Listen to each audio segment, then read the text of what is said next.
In this video, we are going to learn about ENSO, ENSO. If you break it, EN stands for El Nino and SO stands for Southern Oscillation. Because ENSO phenomena mostly occurs at the southern hemisphere, just right below the equator. And when you look at the term oscillation, it gives us a hint that something oscillates from one place to another or back and forth. If you want, you can pause the video and think about what could be that thing. Well, it's the temperature that we are talking about. And not just any temperature, ocean temperature. It is the ocean temperature that oscillates back and forth from warm temperature to cold temperature and vice versa. Now the next question that should be in your mind is, which ocean are we talking about? I'll give you a hint. It's the largest one, Pacific Ocean. You see, Pacific Ocean is this large pool of water that exists on the western side of the American continent and eastern side of the Asian and Australian continent.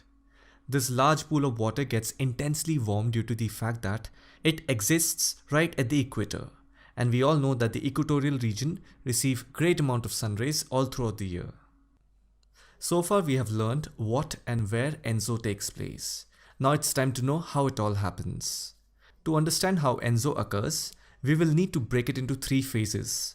That's how it will make sense, and step by step the concept will get clearer. The first phase is neutral phase. Actually, there is no such thing as a neutral phase when it comes to any of nature's phenomena. You see, nature has a constant ongoing cycle that has never stopped. But for our own understanding, we will have to create a neutral state where we can see how a particular thing starts and goes on. So the first phase among the 3 phases is the neutral phase. In this phase, the central Pacific Ocean is warm. Now let's bring in the trade winds. Trade winds are these winds that blows in the tropical region from eastern side to the western side. They are also known as tropical easterlies. So as we know that the equator receives great amount of sun rays, and that's what warms the Pacific Ocean. The trade winds pushes the warm ocean current towards the Asian side because trade winds blow from east to west, and that makes the western Pacific Ocean warm. You know the region around New Zealand, Australia and Indonesia. This region is called the Western Pacific Pool. Here the ocean temperature is warm. The warm ocean current affects the surrounding atmosphere by increasing the temperature as well as the moisture content. And we know that warm air rises high into the atmosphere. It is through the convection process, and that's how clouds are formed, and then it rains. The warm air then travels east towards Eastern Pacific Ocean. You know the region near South America, especially countries like Ecuador and Peru. The warmer air, when it goes up, it reaches the end of troposphere. And if you know, the top of the troposphere is cold. When warm air meets cool air, slowly it loses its moisture content and the air becomes dry. The dry air travels towards the eastern Pacific side and comes down over the Peruvian coastal region, making the region cold. This pattern of rising air in the west and falling in the east continues, and it is known as Walker's circulation. So this was the neutral phase. I hope you understood this cycle. It's plain and simple. Now comes the second phase. It's called El Nino. So in the neutral phase, we saw that the trade winds played an important role in pushing the warm ocean current towards the western Pacific. Now in this phase, the trade winds are weak. Yes, there are few months in a year when the trade winds are weak. When the trade winds are weak, the warm ocean current do not get any kind of push. So what happens is, the warm pool of ocean water at the western Pacific slowly moves towards the central and eastern side of the Pacific Ocean. So this is where the oscillation term comes in. You see, the warm ocean current is replacing the cold ocean current that exists in the central and eastern Pacific.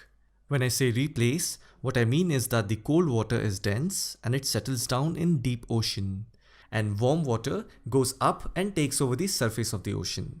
Okay, I hope you're understanding. When this warm ocean current moves, everything that is associated with it, like the convection process, then the formation of rain cloud, everything moves along with this warm ocean current. What you will notice now is that the Walker circulation that we saw in the neutral phase, that one big looping pattern, it's now breaking into 2 parts. Just look at this loop. As a result, the ocean temperature near Australia is cool and there is no rain, though the inland parts of Australia witnesses severe drought condition. But on the other hand, near the Peruvian coast, the warm pool of ocean current brings heavy rain, flood to the American continent. So whenever you hear the word El Nino, immediately think of warm ocean current. And the third phase is La Nina. This is similar to the neutral phase. In this phase, the trade winds are strong. Since trade winds blow from east to west, hence it pushes the warm ocean current from the eastern Pacific towards the western Pacific. Now imagine this. Cold water is dense and it settles down in deep ocean. So that means the temperature of the ocean surface is warm. Now if the trade wind pushes the warm surface ocean current towards the western Pacific, the cold water from the deep ocean immediately comes up at the surface. There's a word given to it. It's called thermocline. Thermocline is the rising path of water temperature. And the rest of the process is same. We saw that in the neutral phase. Western Pacific region of Australia, Indonesia, New Zealand gets heavy rain, storm. The effect of La Nina is more on these countries than El Nino. So El Nino is a warm ocean current and La Nina is a cold ocean current. Remember that. If El Nino is at the eastern Pacific, then La Nina will be at the opposite region, that is Western Pacific. And it oscillates back and forth.